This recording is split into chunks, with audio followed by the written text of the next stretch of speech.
Hola amigos, estamos en la villa de Mugardos. Mugardos es un municipio de aquí de la Ría de Ferrol, tiene 5.000 habitantes y es famoso por dos cosas. Una, pues porque es real dos veces, dos reyes le concedieron ese privilegio y de hecho en su escudo tiene dos coronas, y dos porque bueno, tiene el pulpo en la mugardesa, y el que no haya probado que venga por aquí alguna vez y lo pruebe, porque eso es una maravilla. Estoy aquí para hacer un vídeo, no un vídeo sobre algo que quería hacer hace tiempo, ¿no? Como sabéis algunos, por algunos de mis vídeos anteriores, mi anterior moto fue una GTR 1400, el modelo del 2009, el que tenía ABS pero no tenía control de tracción. Después, posteriormente, sobre el 2012 sacaron el modelo con control de tracción, puño calefactable y una serie de cambios estéticos, ¿no? Tenía esa moto que la vendí en octubre de 2019 y en febrero de 2020 pues me compré la RT, el modelo 2017, la LC, que es esta, la que veis ahí, ¿no? Es mi moto actual, ¿no? Entonces, bueno, yo lo que quiero hacer es, bueno, hacer una comparativa a pelo es bastante injusto, ¿no? Hay 6 o 7 años de diferencia tecnológica entre una y otra, y bueno, me parecería bastante injusto hacer una comparativa a pelo, pero bueno, sí que en algunos aspectos sí que los podré explicar y comparar, ¿no? Y daré mis impresiones tanto de la RT como de la GTR, ¿no? Y sé que me mojaré. Entonces, ¿qué vamos a hacer? Vamos a hacer una pequeña ruta desde aquí, desde el municipio de Mugardos al municipio de Ares, que está aquí, no está muy lejos, ¿vale? Y en el camino pues iré explicando qué es lo que pienso yo de cada de estas motos, ¿vale? Venga, pues así que arrancamos la moto y vamos allá, vámonos al lío.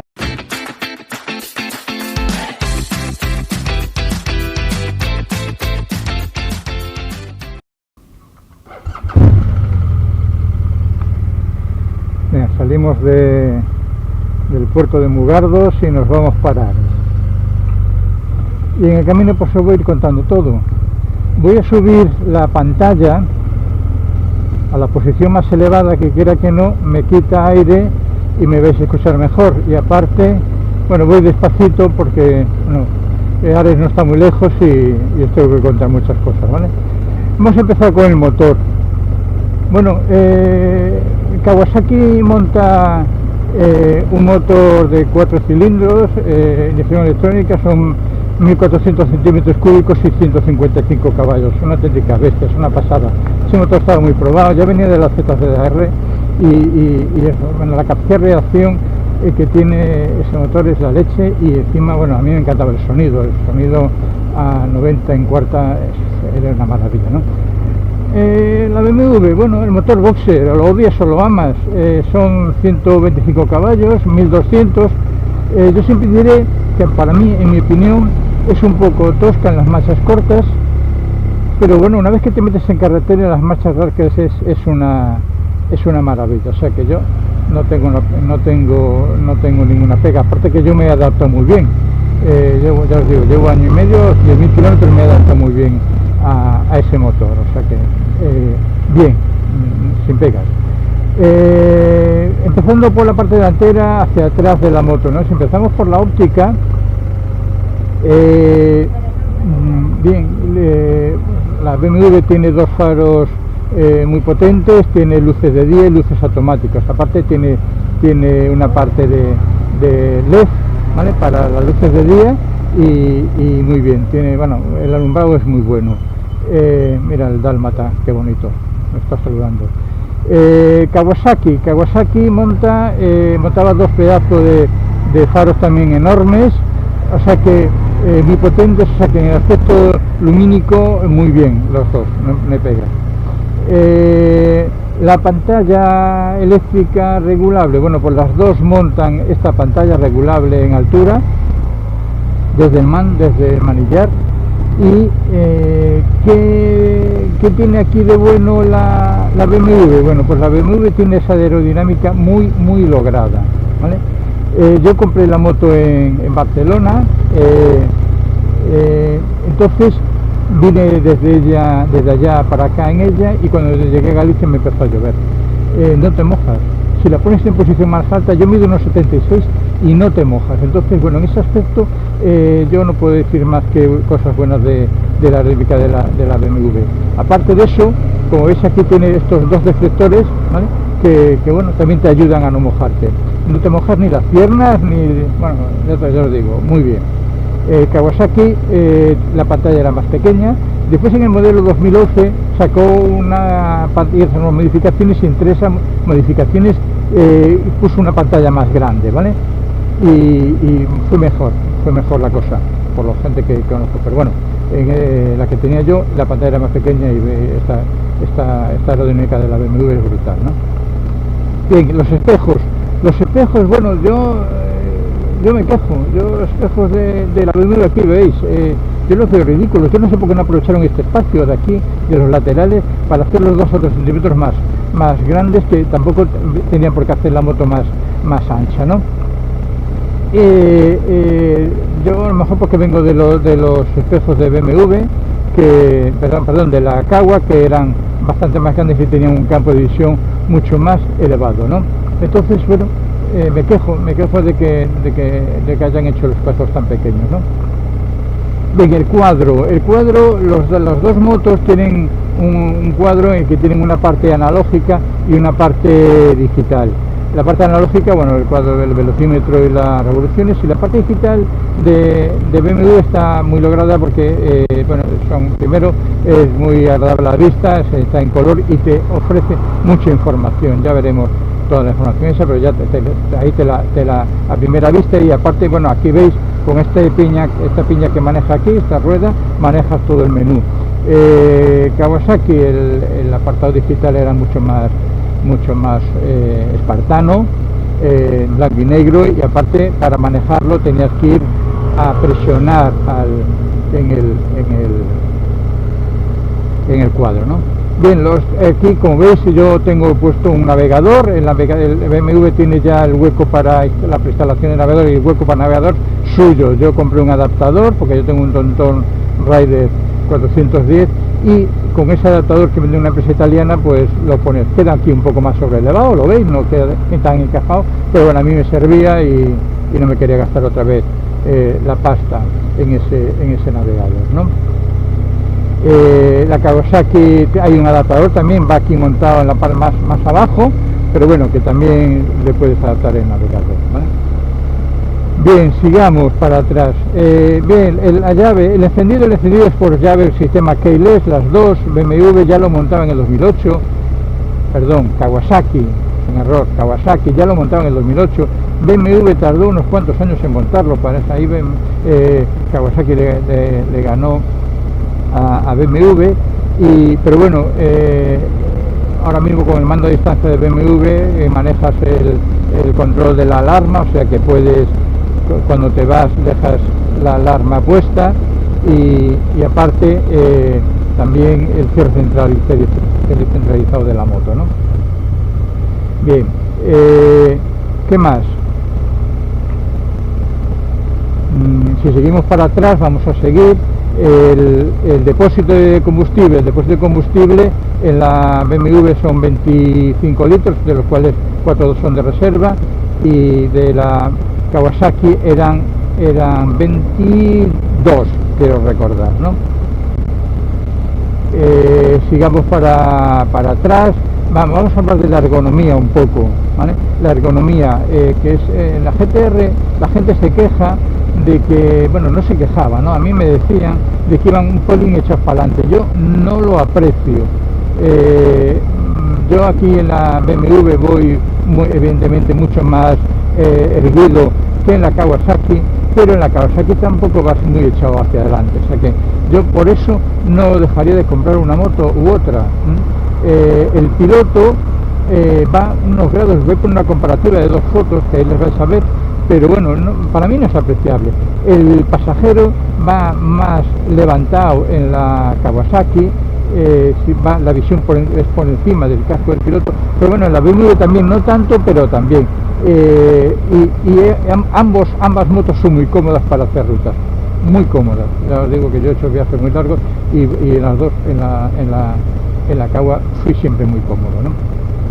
Bien, capacidad de carga. La capacidad de carga es muy similar en las maletas. Son 10 kilos en cada maleta, 36 litros, 37 litros, una cosa así. Por lo tanto, el baúl sí que Kawasaki te decía que 5 kilos. BMW te permite hasta 10 kilos en el baúl, ¿vale? Vamos a meternos por aquí porque aún me quedan cosas. Esto ya sabes, y como me quedan cosas que contaros, pues voy a dar un pequeño rodeo para seguir contando algunas cosillas más que me quedan, ¿vale? Bien, vamos a seguir. Vamos con los frenos. Bueno, los frenos sabéis que son de disco en ambas motos, tienen dos discos delante y un disco detrás, ¿no? BMW tiene el reparto de frenada, sabéis que es freno combinado y Kawasaki no lo tenía en su momento. Sí que posteriormente en el modelo que sacaron en el 2011 sí que ya le pusieron el reparto de frenada, ¿vale? Pero en el modelo 2009 no tenía el reparto de frenada. Después en ese modelo también pusieron control de tracción, una serie de cambios estéticos, puños calefactables, etcétera, ¿no? Pero bueno, no lo tenía. BMW que tiene la maravilla esta del telelever y del paralever, eso es una maravilla, eso te permite tocar el freno en la curva un pelín, si no tienes que frenar ves que la moto no cabecea nada, la moto baja paralela al suelo, es una pasada. Es uno de los cambios más grandes que he notado es el sistema este de telelever y paralever de BMW, ¿no? Para mí es una maravilla. Kawa frenaba muy bien, tuvieron unos problemas al principio con los discos, en las motos de 2009 los discos evidentemente es una moto de 315 kilos, la BMW son 375, pero esos 315 kilos frenarlos a lo mejor, bueno, pues los discos que había, pues había una serie de discos que a lo mejor por defecto de fabricación pues que se alabeaban, ¿no? O sea, se torcían un poco y la pastilla no frenaba bien y notabas como ciertos golpeteos, ¿no? a la hora de frenar, ¿no? Pero lo solucionaron en garantía y ya está, ¿no? Bien, ¿qué pasa también en la suspensión? En el tema de la suspensión, la BMW sabéis que puede regular la suspensión dura, blanda y normal, y aparte tiene 3 modos, ahí los veis, esos casquitos, esa carga que hay ahí, tiene 3 modos en el que tú puedes decir, bueno, pasajero y carga, o 2 pasajeros y carga, ¿no? ¿Cómo regulábamos la suspensión en la Kawasaki? Una serie de clics, ibas a la suspensión, era manual, ibas a la suspensión y ibas aumentando unos clics en sentido dextrum y en sentido de las agujas de reloj y la ponías más dura, y en el sentido inverso la ponía más blanda. En el manual de instrucciones ya evidentemente te iba indicando cómo aumentaba esa regulación de la suspensión, ¿no? Pero bueno, era manual, ¿no? Aquí se le cuenta, ¿no? Bien, bueno, ya hablé en el tema de la suspensión del telelever y la paralever, y creo que así básicamente yo he tocado ya todos los palos. Bien, vamos a hablar de consumo. Ahí veis lo que está marcando el consumo ahora, el consumo medio. El consumo medio es 4,7. Yo no me lo creo mucho, yo creo que estará sobre 5,2, 5,4 aproximadamente, pero bueno, es un consumo buenísimo. La Kawasaki, bueno, ahí Kawasaki se disparaba a los 6 y pico, y como apuraras un poco te podías ir hasta los 6 y bastante, los 6 largos, ¿no? El consumo de la BMW está muy ajustado. Si ahora yo cojo, y lo voy a hacer un momentito para que lo veáis, y me voy a consumo instantáneo, ahí lo vais a ver. Vais a ver ahora, bueno, evidentemente estoy en una cuesta abajo, no quiero apurar mucho más, pero bueno, para que me oigáis bien, pero bueno, ahí está el consumo instantáneo, y si golpeo otra vez aquí, otra vez más, y pongo para arriba, ahí está el consumo medio, ¿no? Bien, ¿qué más? ¿Qué todas las opciones que tiene el cuadro, qué información nos da? Bueno, pues aquí tenemos la piña de control del menú, el control de crucero, luces de emergencia, luz de cruce, aquí controlamos el menú, aquí lo giramos, esta es la pantalla regulable, intermitentes y aquí está el pitido, ¿no? Aquí está los modos de el cierre centralizado y los modos de conducción. Los modos de conducción sabemos que son tres, que son Rain para modo lluvia, Road para carretera y el modo más es porque es el dinámico, ¿no? El encendido y ya está. Las dos motos tienen indicador de presión de neumáticos. Nunca entenderé porque la pila de ese indicador la pone con las dos patillas y soldada, ¿no? ¿Por qué no ponen una pila de botón de estas intercambiables normal? Nunca lo entenderé, pero bueno, así vienen. Entonces claro, en la Kawa, yo cuando se lo cambié, que era cada 3 años y medio más o menos, se lo tienes que cambiar en la Kawa aproximadamente, eran 160 pavos, yo no sé cuánto será ahora, pero por ahí era 160, 170 euros, y en BMW pues por ahí será o más, o sea que bueno, cosas de los ingenieros de las motos, ¿no? Bien, ¿qué más? ¿Qué más información nos da? Bueno, pues bueno, desde aquí controlamos los asientos calefactables de la moto, los puños calefactables, etcétera. La BMW, todo eso lo venía de serie. La Kawasaki yo le puse, bueno, se le puede poner puños calefactables al modelo 2009, pero te lo tienes que poner tú. A partir de 2011, pues ya te venía de serie los puños calefactables, no así los asientos calefactables, ¿no? Bien, aparte de eso, bueno, ahí veis, las dos motos tienen indicador de marchas, el velocímetro que lo puedes colocar aquí en vez del logo de RT, cuenta kilómetros parciales que tenían las dos motos, cuenta kilómetros total, y aparte BMW instaló pues, también un modo que es el cuenta kilómetros automático, que es que se regula día a día, cada día se pone a 0 y al día siguiente te vuelve a empezar, ¿no? Y bueno, más o menos yo creo que os he contado todo.